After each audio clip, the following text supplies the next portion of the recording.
Satu hari lagi laga besar akan dilakoni Timnas Indonesia demi menjaga asa menembus Piala Dunia 2026. Pertandingan tandang melawan Australia menjadi krusial. Timnas tidak boleh kalah dalam laga ini. Seluruh pemain Timnas Indonesia yang dipanggil untuk laga melawan Australia telah tiba di Sydney. Ragnar Oratmangun menjadi pemain terakhir asuhan Patrick Kluivert yang tiba di Australia. Laga melawan Australia menjadi kunci karena Indonesia saat ini berada di posisi ketiga klasemen kualifikasi Piala Dunia Grup C zona Asia. Peringkat pertama dan kedua akan lolos otomatis, sementara peringkat 3 dan 4 masih terbuka jalan untuk lolos Piala Dunia melalui babak playoff. Skuad Patrick Kluivert menggelar latihan di lapangan setelah sebelumnya mengikuti latihan ringan di pusat kebugaran. Tampak dalam video ada penjaga gawang Timnas Martin Pas, bek Jordi Amat, Shane Patinama, Ramadan Sananta hingga Rafael Strijk. Latihan perdana digelar sebelum Timnas menggelar official training sehari sebelum laga melawan Australia. Supporter Timnas Indonesia pun menaruh harapan besar kepada jajaran kepelatihan di bawah Patrick Kluivert. Mantap, dia kan pemain Belanda, hebat itu. Makanya saya hari ini pakai ini, gitu kan. Prediksi campur harapan, maka harapan kita Indonesia harus menang, itu harapannya. Dan prediksinya ya bisa mirip-mirip dekat ke situ. Kita memang harus menang dan pasti menang. Untuk pelatih memang kita belum tahu ya, tapi kan kita bisa membaca dari kepelatihan beliau di tempat ataupun negara lain. Mungkin itulah yang dipandang oleh PSSI untuk bisa maju ke depan. Belum tahu juga sih kinerjanya kayak gimana kan. Paling ya semoga bisa lebih baik dari sebelum-sebelumnya. Itu aja sih. Melihat perjalanan Patrick Kluivert sebagai pelatih di laga perdana, legenda Belanda itu tidak pernah kalah. Kluivert sudah 4 kali menjadi pelatih sebelum menangani Timnas Indonesia. Dalam laga perdana melatih FC20, Kluivert menang 5-0. Begitu juga saat melatih Timnas Curacao. Dan terakhir, mantan pemain Ajax Amsterdam itu meraih hasil imbang saat perdana menangani klub Turki Adana Demirspor. Pemerintah Indonesia mendukung maksimal perjuangan Timnas menuju Piala Dunia 2026. Presiden Prabowo Subianto berterima kasih kepada semua pihak yang telah mendukung PSSI hingga bisa membentuk timnas yang kuat. Presiden bilang dirinya sudah berkomitmen mendukung sepak bola Indonesia. Kata Presiden, timnas Indonesia harus masuk ke Piala Dunia. Kita sekarang memperlancar semua peraturan, kita ringkaskan, kita perbaiki perangkat-perangkat dan piranti-piranti peraturan regulasi yang perlu diperbaiki, memperlancar usaha-usaha PSSI untuk membentuk tim nasional yang tangguh. Saudara-saudara sekalian, saya sudah komit, saya akan mendukung sepak bola nasional ini. Saudara-saudara, Indonesia harus masuk Piala Dunia. Itu tekad kita. Dalam 1 pekan ke depan, pecinta sepak bola tanah air punya harapan besar kepada timnas melakoni laga kualifikasi Piala Dunia melawan Australia dan juga Bahrain. Tim Liputan Kompas TV.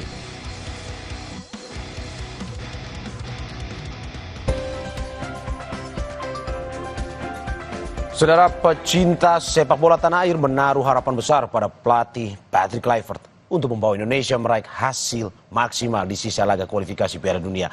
4 laga sisa menjadi penentu langkah Indonesia, dimulai melawan Australia.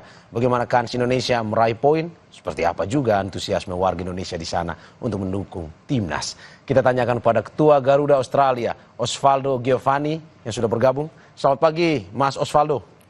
Selamat pagi, Mas, dari Sydney. Dari Sydney, 4 jam ya, lebih cepat dari Indonesia. Betul. Ya, oke.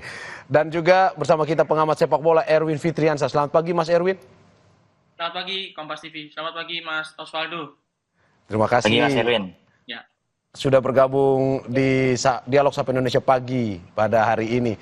Saya ke Ketua Garuda Australia, Osvaldo Giovanni. Mas, ini pastinya juga pendukung supporter timnas Indonesia yang berada di Australia ini ya juga sama seperti yang di Indonesia.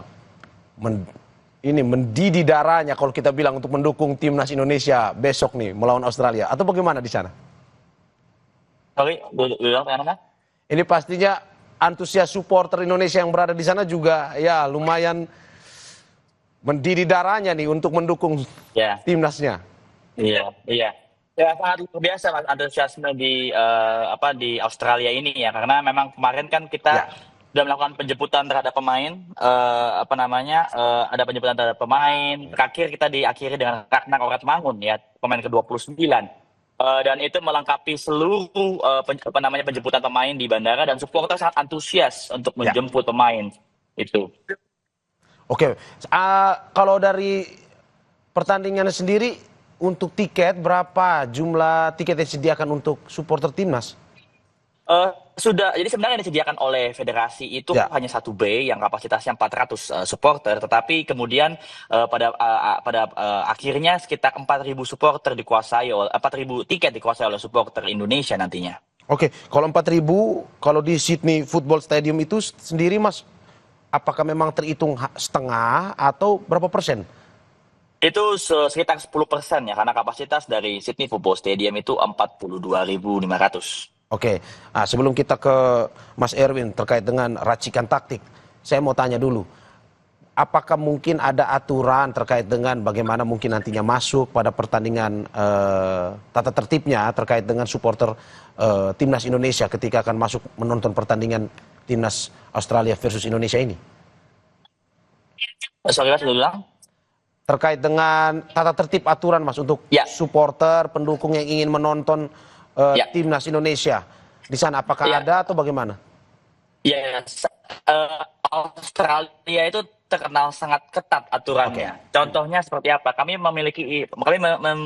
mendaftarkan izin 20 peralatan seperti drum, seperti banner, seperti koreografi, semuanya ditolak oleh Australia dengan alasan keamanan karena mereka menganggap bahwa pertandingan ini pertandingan yang sangat panas dan sangat ketat. Jadi mereka tidak mau mengambil risiko dengan instrumen-instrumen tersebut. Jadi itu cukup menyulitkan bagi supporter Indonesia sebenarnya. Tapi ya namanya supporter Indonesia akan selalu ada cara untuk meramaikan stadion, begitu sih Mas. Oh, berarti sangat panas ya, dalam arti bahwa warga Australia pun juga sama seperti antusiasnya sama seperti warga Indonesia, di mana ini menjadi sebuah pertandingan yang sangat ditunggu-tunggu atau gimana?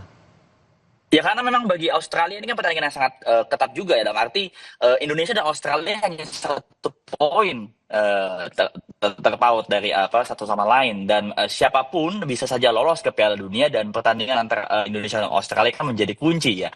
Artinya siapapun yang kehilangan poin di Sydney bisa jadi kehilangan tiket ke Piala Dunia. Jadi mungkin itu menjadi disadari oleh pihak stadion dan juga oleh federasi. Mereka tidak mau menghindari hal-hal yang mungkin rusuh di stadion, jadi dengan menghindari membawa instrumen-instrumen ke stadion seperti itu. Oke, ini menarik juga kalau kita ngobrol soal stadion, karena mungkin banyak warga Indonesia yang tidak mengetahui bagaimana sebenarnya stadion di Australia sana, tempat berlangsungnya laga Australia versus Indonesia, bagaimana gemuruhnya, bagaimana magisnya stadion di Australia yang pada akhirnya mengundang Indonesia untuk bermain di sana. Bagaimana Mas kalau menjelaskan terkait dengan stadionnya, bagaimana dengan pendukungnya, bagaimana juga dengan atmosfernya, seperti apa itu, menjelaskannya seperti apa Mas? Ya, stadion di Australia ini, kalau kita bicara mungkin Sydney Football Stadium itu sangat berbeda dengan stadion di Indonesia misalnya. Kenapa? Karena sejauh ini, ya kemarin saya baru saja ke Sydney Allen Stadium, seperti yang dilihat mungkin di layar kaca para pemirsa saat ini. Stadion sangat megah, baru saja di launch beberapa tahun terakhir, dan ini merupakan pertama kali Socceroos bertanding di stadion ini. Stadion ini mungkin tidak besar, hanya 42.500, tidak sebesar BGBK, tapi sangat rapi, sangat teratur, sangat bersih, dan itu yang mungkin bisa kita pelajari juga dari stadion ini, dan itu sangat kecil ya stadionnya, dalam arti jarak dari lapangan ke stadionnya ke tribun sangat dekat. Jadi kalau supporter kemudian nanti ada bersorak atau berteriak, itu akan sangat didengar oleh para pemain, membuat stadion ini jadi sangat angker mungkin hitungannya bagi para pemainnya gitu. Oke, ini menarik ya. Walaupun pada akhirnya kita bertanding ke kandang lawan, cuman atmosfer yang dirasakan oleh warga Australia pun sama seperti warga Indonesia. Mereka menanti-nantikan pertandingan ini. Saya ke Mas Erwin. Mas Erwin, debut perdana Patrick Kluivert. Bagaimana Anda melihat 30 pemain sudah disiapkan untuk pertarungan besok melawan Australia? Ya tentu nggak mudah yang dihadapi oleh pelatih Patrick Kluivert dan para pemain Indonesia karena harus menghadapi Australia di kandang Australia dan Australia ini kan juga sama posisinya belum aman ya untuk ke Piala Dunia, untuk lolos ke Piala Dunia. Sama dengan Indonesia, sama dengan China, Bahrain, dan Saudi Arabia. Australia poinnya 7, sementara tim lainnya Indonesia, Saudi Arabia, Bahrain, dan China ini sama poinnya 6. Jadi selisihnya hanya 1. Apapun yang terjadi di pertandingan nanti, itu akan sangat mempengaruhi posisi semua tim yang ada di grup ini, kecuali Jepang. Kalau Jepang sudah relatif aman ya, Jepang itu sudah susah untuk dikejar gitu dan trennya lagi bagus. Jadi buat Australia ini pertandingan yang sangat penting. Begitu juga dengan coach Patrick Kluivert gitu. Jadi pertandingan pertama menghadapi Australia di kandang Australia dalam posisi yang seperti sekarang itu tentu nggak mudah bagi pelatih serta pemain. Cuma memang coach Patrick ini memiliki pemain-pemain yang di era kepelatihan coach Sintayong itu sudah sempat bermain ya. Ini kan materi pemainnya adalah kerangka timnya, sebagian besar adalah pemain yang juga bermain di fase-fase sebelumnya. Jadi memang ada keuntungan tapi juga ada tantangan juga bagi Coach Patrick karena dia hanya memiliki waktu yang sangat sedikit untuk bisa tahu, untuk bisa mengenal pemain-pemainnya secara utuh, secara lengkap. Praktis kan mungkin hanya 3 hari pemain ini berkumpul bersama secara lengkap ya. Ada 4 pemain baru tambahan, Mas. Menurut Anda ini sebuah kabar baik buat timnas Indonesia untuk menambah daya gedor atau bagaimana sebenarnya?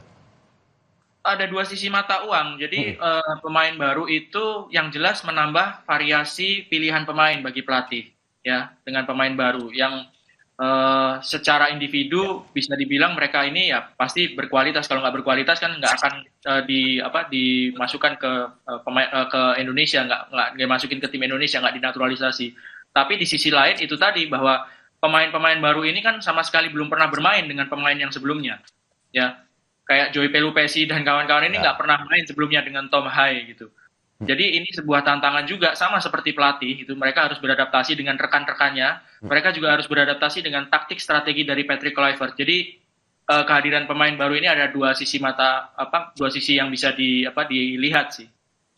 Oke. Ini berarti soal non teknis ya Mas. Apakah memang sebenarnya kesulitan Mas dalam arti tadi Anda sudah sempat mengatakan mereka sebelumnya belum pernah bermain bersama tetapi ini punya kemampuan yang di atas rata-rata. Apakah memang pada akhirnya permainan di lapangan akan dipengaruhi oleh faktor non teknis seperti komunikasi akibat juga belum pernah bermain bersama atau gimana? Ya tentu sisi itu juga pasti ada ya. Jangankan pemain yang belum pernah bermain bersama sebelumnya. Kalau sudah pernah bermain bersama tapi sudah lama nggak latihan sama-sama kan juga perlu waktu juga untuk membangun kerjasama ya, membangun rasa saling pengertian di lapangan. Jadi sisi non teknis itu juga pasti juga ada gitu. Cuman bagaimana meminimalisir gitu ya keadaan-keadaan yang kurang menguntungkan atau tidak menguntungkan bagi tim ketika berada di lapangan. Apalagi kan pressure-nya juga pasti lebih tinggi karena di stadion di Australia juga sangat mungkin dipenuhi oleh pendukung tuan rumah. Jadi tekanan pressure-nya juga pasti sangat tinggi di saat pertandingan. Apalagi juga 2 tim ini sama-sama pengen lolos kan. Poinnya juga sama-sama ketat dan ini pertandingan yang sangat-sangat penting bagi kedua tim. Oke, Mas ini berbicara soal history, track record dari Patrick Kluivert di pertandingan perdana tidak pernah kalah. Apakah memang ini menjadi salah satu semacam sebuah magis bagi Patrick Kluivert untuk pada akhirnya bisa menang di pertandingan kali ini?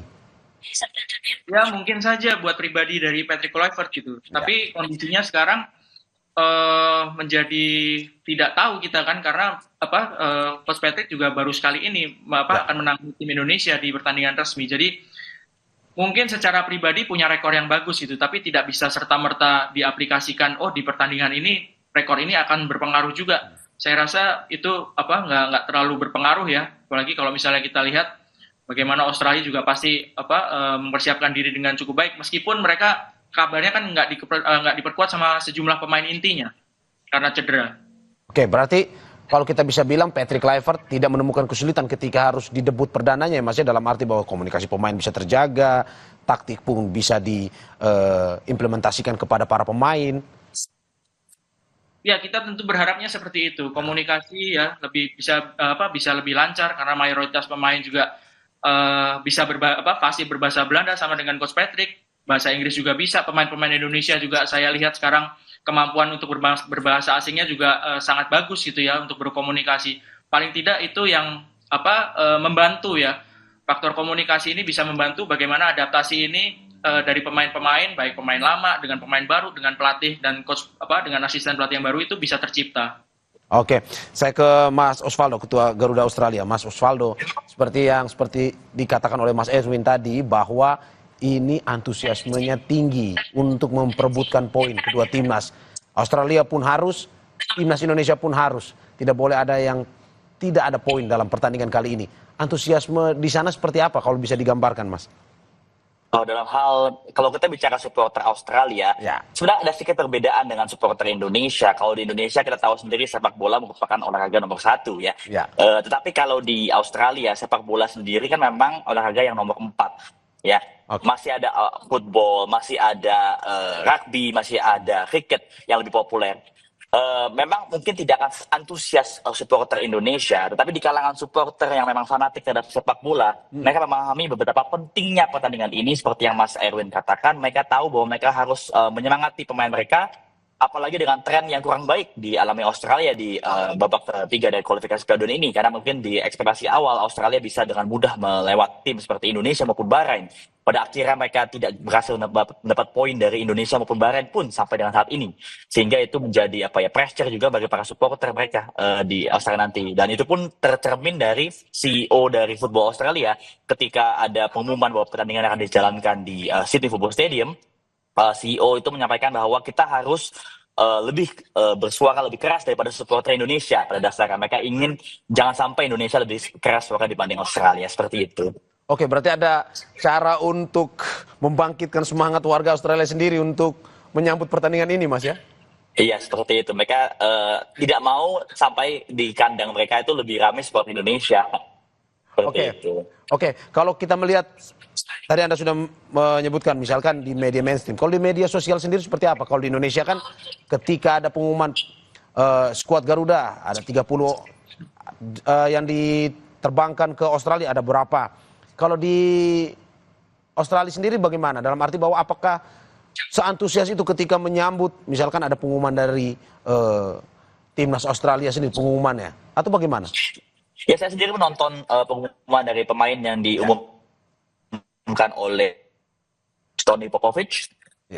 Ada sedikit pendapat yang berbeda ya, ada mixed opinion mungkin daripada para supporter, karena banyak pemilihan pemain yang dianggap dipertanyakan oleh coach Tony Popovich, terlebih dengan tidak ada pemain inti, pemain kunci seperti Harry Sutar maupun Cirkati, tapi pemain penggantinya tidak memuaskan pada dasarnya. Dan itu kita tercermin dari komentar netizen di sosial media yang mereka pada dasarnya tidak puas dengan pemilihan dari Tony Popovich, seperti itu. Oke, Mas, kemarin kan sempat bertemu juga nih menyambut pemain timnas yang datang di Australia. Ada kesan yang mereka sampaikan kepada Garuda Australia di sana atau bagaimana?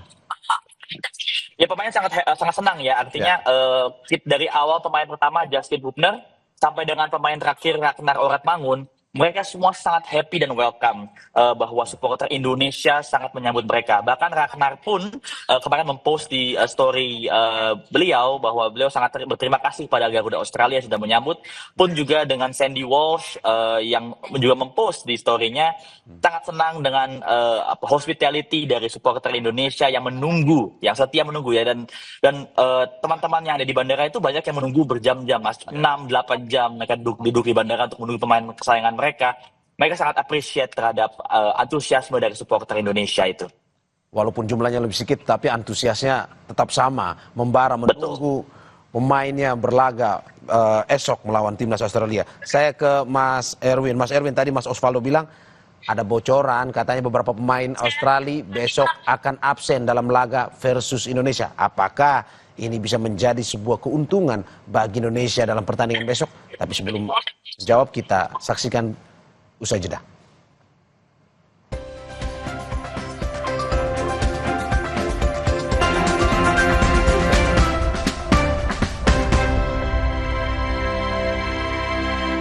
Ramadan selalu ada momen tak terlupakan.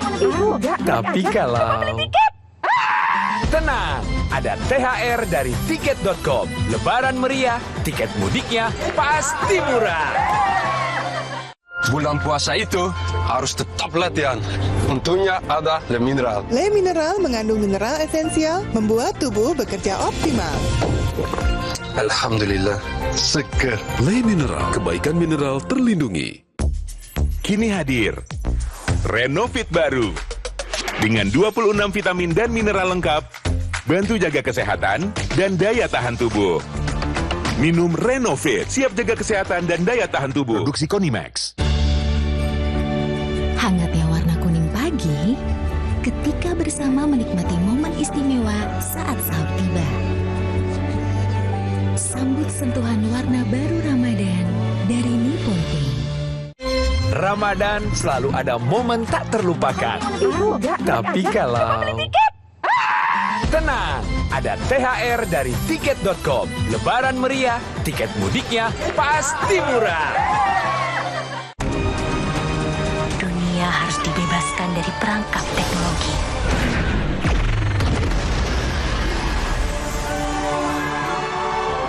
Marjan, rayakan hari kemenangan. Flu dan batuk nih. Untung ada Bodrek Flu dan Batuk PE. Formula pas dan efektif. Ahlinya redakan flu dan batuk tanpa ngantuk. Sakit bos. Kaki keinyak. Terus menangkan harimu. Ramadan selalu ada momen tak terlupakan. Tapi kalau... Tenang, ada THR dari tiket.com. Lebaran meriah, tiket mudiknya pasti murah. Bulan puasa itu harus tetap latihan. Untungnya ada Le Mineral. Le Mineral mengandung mineral esensial, membuat tubuh bekerja optimal. Alhamdulillah, seger. Le Mineral, kebaikan mineral terlindungi. Nyaman berpuasa dengan kopi luwak. Selamat berpuasa ya. Ngeri mantapnya. Belum makan? Yakin ngopi? Luwak white coffee nyaman diminum. Luwak white dan luwak hitam diolah dengan teknologi slow roasting, membuat pH level lebih netral sehingga nyaman diminum kapan saja. Nyaman berpuasa dengan kopi luwak. Selamat berpuasa ya. Kopi luwak, pelopor kopi nikmat, nyaman diminum. Ramadan selalu ada momen tak terlupakan. Tapi kalau... Tenang, ada THR dari tiket.com. Lebaran meriah, tiket mudiknya pasti murah. Telinga gatal? Telinga kotor? Jangan dikorek. Teteskan Vital Ear Oil sebagai obat tetes antiseptik rongga telinga Anda. Vital Ear Oil diproduksi oleh Medicon. Dunia harus dibebaskan dari perangkap teknologi.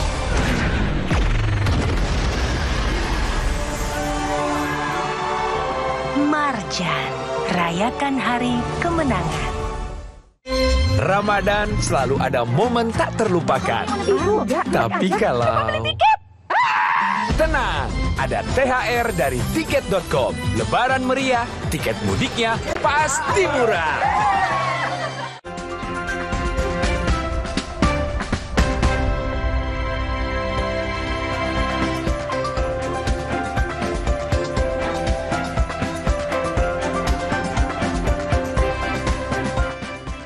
Saudara, sebelum kita ke dialog, kita lihat dulu klasemen grup C kualifikasi Piala Dunia Zona Asia.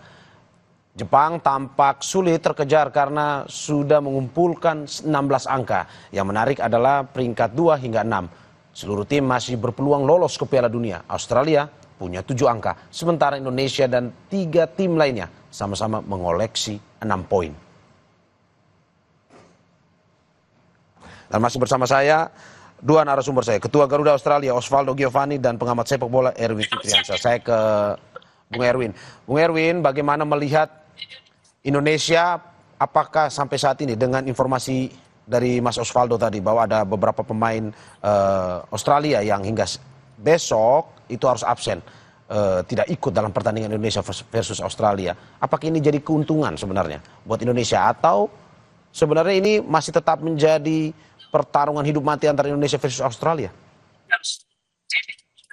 Tentu masih berada dalam posisi hidup mati antara Australia dan Indonesia ya. Indonesia ini adalah lawan tersisa dari Australia yang harus dihadapi di kandang selain setelah menghadapi Indonesia menghadapi Jepang. Jadi kalau dilihat dari kualitas gitu, Australia masih memiliki lawan yang jauh lebih tangguh gitu ya di pertandingan terakhir di kandang. Jadi mereka tidak diperkuat oleh sejumlah pemain inti tentu merupakan kerugian bagi Australia dan sebaliknya merupakan keuntungan bagi Indonesia. Kalau waktu di Jakarta itu saya ingat salah satu pemainnya adalah kapten tim Harry Souttar, itu sangat susah untuk dilewati. Itu salah satu faktor yang membuat Indonesia susah untuk mencetak gol. Harry Souttar nggak bisa main nanti di pertandingan besok.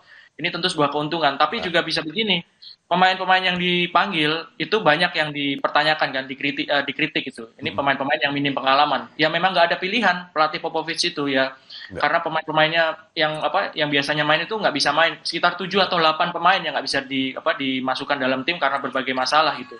Tapi di sisi lain itu tadi bahwa pemain yang biasanya tidak pernah mendapat kesempatan, kalau dikasih kesempatan itu bisa jadi mereka keluar motivasinya, menampilkan permainan terbaik. Nah ini yang juga harus diantisipasi oleh Coach Patrick Kluivert gitu. Jika pemain Australia yang biasa menjadi cadangan dipanggil ke timnas dan mereka memiliki semangat yang lebih luar biasa gitu karena ingin membuktikan diri, ini bisa menjadi hal yang tentu berbahaya bagi Indonesia. Oke, Mas Erwin, kita bahas teknis lebih detail lagi terkait dengan Indonesia versus Australia ini. Prediksinya 4-3-3, Mas. Formasi yang akan diturunkan oleh Patrick Kluivert pada pertandingan besok. 4-3-3 posisi menyerang. Apakah besok sebaiknya Indonesia versus Australia kalau menurut pengamatan Anda bermain menyerang 4-3-3 atau lebih baik bermain bertahan? Yang penting curi-curi poin aja lah. Seri ataupun menang kalau untung. Yang penting tidak kalah. Kondisinya begini, tentu semuanya bersemangat, tentu semuanya optimis Indonesia ini bisa melangkah sejauh-jauhnya di fase ini ya, bisa lolos gitu ya. Tapi dalam hal ini kita juga harus realistis bahwa yang dihadapi ini adalah tim yang sudah beberapa kali lolos ke Piala Dunia. Tim yang mapan ya di kawasan ini, tim yang mapan gitu meskipun diperkuat oleh sejumlah pemainnya. Soal formasi bisa jadi 4-3-3 atau 3-4-3 atau 4-5-1. Ini belum pernah digelar sebelumnya dan Coach Patrick ini kan dan asistennya nggak banyak memberikan komentar sebelum pertandingan kan. Banyak membocorkan seperti apa maunya gitu ya. Jadi kita hanya bisa memprediksi aja gitu. Kalaupun misalnya 4-3-3 atau 3-4-3 atau 4-5-1 atau berapapun 4-2-3-1 yang akan dimainkan, rasanya akan lebih realistis kalau misalnya bermain itu nggak terlalu frontal menyerang ya. Nggak terlalu frontal menyerang. Mungkin seperti ketika menghadapi Arab di pertandingan pertama ya. Nunggu di belakang sambil memanfaatkan serangan balik yang cepat. Mungkin itu yang paling realistis ya. Entah itu bermain dengan formasi apapun, tapi gaya terlalu frontal menyerang itu saya pikir akan sangat berisiko gitu. Kita main di kandang Australia. Tapi sekali lagi bahwa kita perlu untuk mengambil keuntungan ketika pemain Australia itu banyak yang nggak bisa main gitu ya. Oke, jika memang kita harus lebih ke dalam, lebih bertahan, bagaimana dengan posisi pemain bertahan termasuk kipernya, dalam arti bahwa saat ini dari sektor kiper Martin Pas menjadi nomor 1, tetapi dengan datangnya Audero, bagaimana penilaian Anda? Saya rasa Martin masih memiliki peluang yang sangat besar untuk menjadi kiper utama, mengingat dia juga sudah bermain beberapa kali dengan rekan-rekannya ini kan ya. Waktu lawan Australia di Jakarta dia juga sudah bermain. Jadi faktor itu yang membuat Martin mempunyai keuntungan ya, kelebihan dibandingkan dengan Audero yang baru kali ini bergabung bersama timnas Indonesia. Oke. Kalau untuk kiper yang dengan berasal dari asli Indonesia sendiri, apakah memang masih punya peluang dalam arti untuk pertandingan versus Australia dan juga di kualifikasi Piala Dunia Asia ini? Peluang tentu ada, tapi saya pikir peluangnya cukup kecil karena ya itu tadi bahwa realita bahwa Martin lebih banyak mendapatkan kesempatan sebagai kiper utama di beberapa pertandingan terakhir ini kan dia pegang gitu. Jadi peluang bagi kiper Indonesia Nadeo ataupun Hernando ada tapi kecil ya. Kalau di posisi kiper kan kalau nggak kipernya cedera atau terkena scoring itu kan kiper cadangannya nggak main, apalagi kalau kita lihat di posisi kiper juga sudah ada Emil Audero kan. Oke, saya ke Mas Osvaldo. Mas Osvaldo, bagaimana melihat antusias? Tadi Anda sudah menjelaskan terkait antusias. Lantas besok ataupun mungkin hari ini, adakah pemain lagi yang datang, dalam arti informasi yang Anda dapatkan mungkin yang ingin bergabung atau bagaimana? Untuk pemain kemarin malam pukul 10.30 waktu setempat itu sudah lengkap pemain ke-29 yaitu Ragnar Oratmangun tiba di Sydney. Jadi sudah lengkap, mereka akan menjalankan training hari ini, informasinya di stadion, pitch testing di Alliance Stadium. Kalau nggak salah slot mereka di jam 7 malam waktu setempat, jadi jam 3 malam WIB. Oke. Ya. Untuk besok sendiri Mas, jam berapa akan dibuka stadion untuk terutama untuk supporter timnas yang ingin menonton pertandingan, dan juga aksesnya akan seperti apa? Ya, untuk stadion akan, kalau nggak salah gate dibuka jam 7, tetapi supporter Indonesia akan sudah datang ke stadion jam 5.30 di depan gate 1. Kami akan nyanyi chant, kami akan berikan dukungan kami kepada para pemain kami di stadion, dan kemudian masuk ke stadion akan terus bernyanyi sampai dengan peluit penuh. Oke, apakah setelah pertandingan mungkin saja dari Garuda Australia punya kesempatan untuk bisa ketemu langsung dengan para pemain yang baru saja selesai bertanding atau bagaimana? Akan ada bagi kami yang pertama, kita akan ada Tanah Airku ya. Kami nyanyikan Tanah Airku, itu merupakan sudah tradisi kami. Nyanyikan Tanah Airku, kemudian kami sudah bilang juga kepada Bapak Sumarji juga bahwa kami meminta pada JIZES untuk datang ke Tribun Supporter Indonesia. Kami ingin berinteraksi, ingin memberikan apapun hasilnya, menang kalah atau seri, kami akan tetap memberikan apresiasi yang sebesar-besarnya pada tim nasional kami, agar mereka semua juga merasa senang bisa bermain depan supporter di Sydney. Seperti itu, Mas. Pun juga apakah ada juga Mas yang datang ke hotel tempat menginapnya para pemain ini untuk memberikan semangat atau bertemu langsung, mencoba lihat-lihat, curi-curi lihat dikit lah pemain timnas Indonesia yang datang ini? Ya, untuk hotel maupun tempat latihan kami sudah mengimbau juga kepada para supporter sebenarnya untuk tidak datang. Kami pun tidak datang karena kami ingin menjaga privasi dan juga menjaga persiapan mereka agar tidak terganggu. Seperti itu sih, Mas. Oke, berarti antusias tetap terjaga tetapi juga memberikan ruang privasi kepada para pemain untuk bisa menjaga stamina untuk mempersiapkan diri untuk pertandingan besok nih Mas ya? Betul, karena persiapan mereka sangat singkat. Terlebih misalnya contoh Kevin Dix baru tiba kemarin malam juga. Itu kan persiapan Kevin Dix itu kurang dari 48 jam kasarnya. Dari sejak perjalanan jauh, yang jauh sekali dari Copenhagen menuju ke Sydney, itu hampir 1 hari perjalanan. Jadi kami ingin agar mereka maksimal persiapannya, recovery-nya agar full lah. Karena intinya kan kami ingin agar Indonesia menang ya, atau di Sydney. Jadi kami ingin memberikan waktu bagi mereka agar persiapkan diri mereka sendiri. Seperti itu sih. Oke, Mas, untuk tiket sendiri 10% yang diberikan kepada supporter timnas Indonesia, apakah sudah habis terjual atau masih ada sisa, Mas? Siapa tahu mungkin dari Indonesia ada yang ingin nonton atau WNI di sana yang masih belum dapat tiket.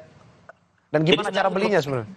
Ya, sebenarnya 10% itu adalah tiket yang sudah kita kuasai ya. Artinya tidak ada penjelasan resmi dari Federasi Socceroos mengenai berapa sih kuotanya. Tetapi tiket itu masih tersedia tapi sangat terbatas. Jadi bagi supporter yang mungkin ada di Sydney, ingin menonton besok, masih bisa beli di website di Ticketek namanya. Mungkin ada tiket terbatas yang masih tersedia, seperti itu, Mas. Oke, ini terkait dengan tadi ada tata tertib yang Anda sampaikan. Tidak boleh bawa banner supporter timnas Indonesia, dalam arti bahwa datang ya takut ada kejadian-kejadian yang tidak diinginkan. Apakah memang tata tertib ini juga diberlakukan kepada supporter timnas Australia atau bagaimana? Saya kurang paham ke situ karena memang sebenarnya dari ketika mereka memberikan respon bahwa kami tidak boleh membawa drum, tidak boleh membawa banner yang besar, itu kami sedikit melakukan protes atau appeal karena supporter dari Saudi maupun supporter China, Tiongkok ketika bertanding di Australia itu diperbolehkan untuk membawa. Tapi kami tidak mau banyak membahas soal itu karena kami yakin pasti Socceroos punya pertimbangannya tersendiri, stadionnya juga berbeda, mereka punya pertimbangan tersendiri. Kami supporter Indonesia akan menghargai peraturan tersebut, sekalipun kemudian mungkin Australia boleh membawa, kami akan tetap respect. Tapi yang pasti kami pastikan adalah supporter Indonesia tidak akan tinggal diam. Kami akan tetap bersuara bagi timnas kami di stadion besok. Oke, saya ke Mas Erwin. Mas Erwin, ini berbicara soal lini serang. Tadi kiper kita sudah bahas. Kiper, ini Lili Senang. Ole Romeni, Mas. Apakah besok sudah siap untuk menjalani debut perdananya? Sudah layak menurut Anda? Kita berharapnya siap pasti ya. Karena Ole ini kan striker ataupun pemain yang ditunggu-tunggu gitu ya. Ditunggu-tunggu untuk bergabung karena harus diakui lini serang Indonesia di posisi striker itu butuh sekali pemain yang bisa tampil tajam, bisa menjadi andalan gitu ya. Dan Ole ini salah satu pemain yang diharapkan bisa memecahkan kebuntuan susahnya para pemain Indonesia untuk mencetak gol khususnya di sektor striker. Jadi saya sendiri juga pasti juga banyak yang berharap Ole bisa dimainkan besok, bukan cuma sebagai pemain cadangan tapi juga menjadi pemain starter, menjadi pemain inti, karena itu tadi bahwa ada banyak harapan yang ditumpukan pada Ole untuk bisa membantu ketajaman dari lini depan Indonesia. Oke, kalau susunan starter 11-nya dari kiper sampai ke penyerang, prediksi Anda seperti apa? Ya, kiper Martin Paes, di kiri Calvin Verdong, di kanan Kevin Dix. Ini kalau Kevin Dix bisa pulih sepenuhnya dari cedera yang sempat dialami dia. Di back tengah, kalau misalnya pakai 4 pemain belakang, duet back tengahnya Hilger sama Jay Izes. Di tengah ada Tom didampingi oleh Joy Pelupesi. Di kiri Rafael Strike, sayap kiri, di kanannya Eliano. Di belakang striker mudah-mudahan Marcelino bisa main, bisa menjadi pemain yang penting juga. Sementara di depan menjadi striker Ole Romeni. Oke, Mas, melihat timnas Australia yang sampai saat ini belum pernah terkalahkan, bahkan bisa menahan imbang Jepang 1-1, besok pertandingannya prediksi Anda akan seperti apa dan harapannya akan seperti apa? Sorry Mas, saya koreksi Mas. Australia pernah kalah di kandang sendiri lawan Bahrain. Bahrain ya? Ya, lawan Bahrain mereka kalah, dan ini salah satu contoh bahwa Australia itu bisa dikalahkan gitu ya. Bahkan tidak mustahil bagi Indonesia ya? Iya, sebuah contoh bagi Indonesia bagaimana cara mengalahkan Australia, meskipun nggak bisa langsung di copy paste ya, tapi ini bukti bahwa Australia kalah di kandang tuh pernah, meskipun mereka juga pernah menahan imbang Jepang di Jepang ya. Ya, 1-1 ya. Ya, jadi sangat mungkin pertandingan berjalan ketat ya, sangat mungkin berjalan ketat, dan saya mencoba untuk realistis. Indonesia bisa membawa pulang 1 poin ya. Kalau bisa 3 poin, alhamdulillah syukur, tapi minimal 1 poin itu ada rasa optimis ya sekarang ini. Oke. Saya terakhir ke Mas Osvaldo Giovanni. Mas Osvaldo, bagaimana harapan supporter timnas Indonesia yang berada di Australia saat ini untuk pertandingan besok? Ya, tentu kami paham bahwa banyak pemain Australia yang absen ya, seperti yang disebut oleh Mas Erwin sebelumnya. Tapi Australia tetaplah Australia, langganan Piala Dunia, ranking dunianya tinggi, kemudian head to head-nya jauh unggul daripada Indonesia. Buat kami realistis. 1 poin direbut dari kandang Australia, atau seperti yang Mas Erwin katakan ya, kalau 3 poin ya syukur alhamdulillah, siapa yang nggak mau. Tapi ya realistis 1 poin rebut dari kandang Australia itu menjadi modal yang sangat penting bagi kami untuk bisa terus meneruskan perjuangan kami untuk ke Piala Dunia 2026 seperti itu. Seperti yang dikatakan Mas Erwin, tidak ada yang mustahil dalam pertandingan ini. Apalagi Australia pernah kalah, Indonesia pun punya kesempatan besar untuk bisa mengalahkan Australia besok. Terima kasih narasumber saya, Ketua Garuda Australia Osvaldo Giovanni, dan pengamat sepak bola Erwin Fitriansyah atas apa yang disampaikan pada pagi hari ini. Terima kasih Bapak-Bapak. Terima kasih. Sehat-sehat selalu. Saudara, jangan kemana-mana karena Sapa Indonesia Pagi akan segera kembali dengan informasi lainnya. Salah satunya hindari penumpukan penumpang dan ingin menikmati berpuasa di kampung halaman. Calon penumpang padati Pelabuhan Soekarno-Hatta, Makassar, Sulawesi Selatan.